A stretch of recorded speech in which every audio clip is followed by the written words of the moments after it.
Bonjour à tous. Aujourd'hui, nous explorons une idée fascinante et controversée.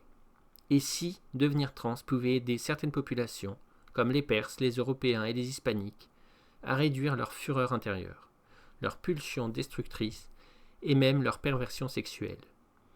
Tout cela grâce à l'activation de l'hémisphère cérébral gauche. Attention, cette vidéo est basée sur des théories et des interprétations scientifiques. Voici mon tableau, et vous voyez qu'il manque un titre là pour cette colonne. Ici, on a les hommes qui ont de la testostérone. Et la testostérone, ça va venir activer, ça va venir taper sur l'hémisphère droit et ça va venir l'activer. On a les femmes qui n'ont rien de particulier, elles n'ont pas d'hormones qui vont influencer fortement leur cerveau. Et ici, il y a une case vide parce que je ne sais pas quoi mettre. Et en fait, mon hypothèse de travail, ça va être de dire que si on prend un homme, et donc les hommes, ça a un afflux permanent, un afflux constant de testostérone. Si on prend un homme et qu'on lui coupe l'arrivée de testostérone, qu'est-ce qui se passe ? Ce qui se passe, c'est que c'est l'hémisphère gauche qui va prendre la relève et qui va se mettre à fonctionner. Donc c'est ça la théorie, c'est de dire que les trans sont ici, au milieu. C'est-à-dire, vous coupez l'afflux de testostérone et du coup, ça va se mettre à fonctionner avec l'hémisphère gauche. Voilà, c'est l'hémisphère gauche qui va s'activer. Donc ça concernerait particulièrement 3 peuples, les Européens, les Hispaniques et les Perses. Les 6 autres peuples ne seraient pas concernés. Donc voilà, c'est pas promouvoir être trans de partout dans le monde, c'est surtout promouvoir ici, dans cette colonne centrale. Donc voilà, ça donnerait ceci sur la carte du monde. Donc la question qu'on peut se poser, c'est de se dire, mais historiquement, on n'a jamais été trans. Pourquoi ce serait utile, pourquoi ce serait nécessaire, voilà. Pourquoi ce serait naturel, tu vois. Eh bien oui, certes, historiquement, on n'a jamais été trans. Mais historiquement, il y a eu des indicateurs quand même qu'il y avait des problèmes. Par exemple, il y avait la fureur. Donc voilà, avec Adolf Hitler, qui est totalement énervé et qui commet des actes abominables, qui commet des génocides, qui commet massivement des meurtres. Donc, ce qu'on peut se dire, c'est que s'il avait été trans, il n'aurait peut-être pas fait tout ce qu'il a fait, tous les crimes qu'il a commis. Voilà. Donc moi, c'est simple, je préfère avoir en face de moi un trans plutôt qu'un fasciste. Donc voilà. Donc, je serais plutôt d'avis de promouvoir les droits des trans, de défendre les trans. S'ils veulent choisir cette sexualité, on n'a pas le droit de leur interdire. Parce que, voilà, je me vois mal interdire à un trans, et puis ensuite, je me retrouve avec ça en face de moi, qu'est-ce que je fais ? Tu vois, je veux pas. Donc, je refuse de tourmenter, de persécuter les trans. S'ils veulent vivre leur vie comme ça, je les laisse faire. Et même, j'aurais tendance à vouloir les aider.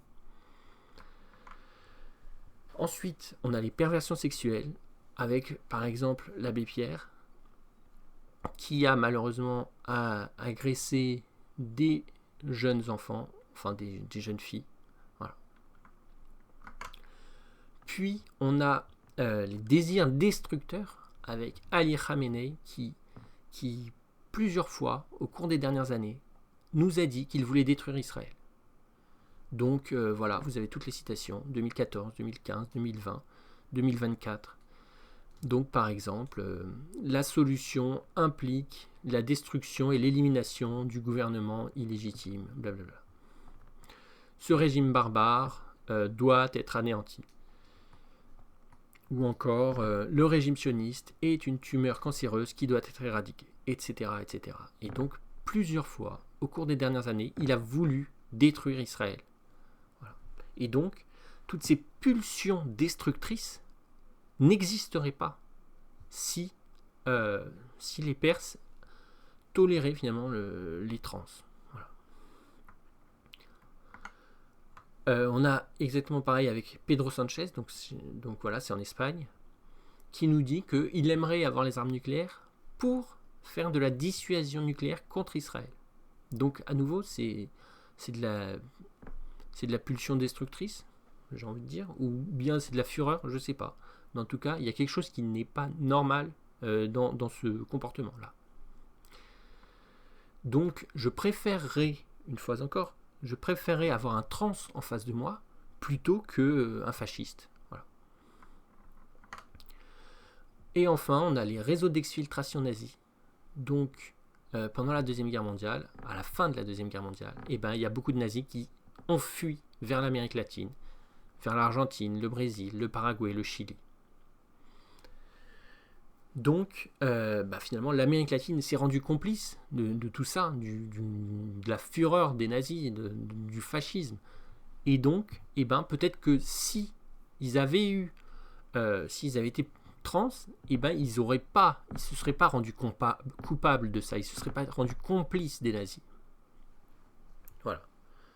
Donc, pour moi, à mes yeux, y a vraiment un intérêt, une importance de défendre et protéger les trans, parce qu'on préfère que les gens soient des trans plutôt que si les gens sont des fascistes qui veulent tout détruire et tout tuer, tu vois.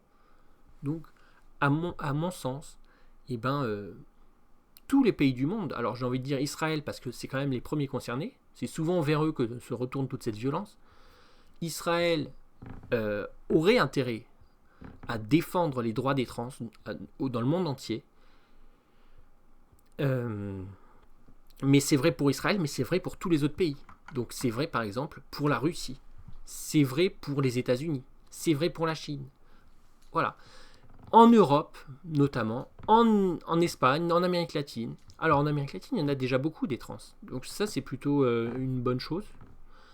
En Perse, il faut défendre les trans. S'ils sont persécutés, faut leur trouver des aides. Voilà, il faut les aider parce que finalement, c'est grâce à ça qu'ils vont développer, activer leur hémisphère gauche sans non plus devenir des gens mauvais, quoi.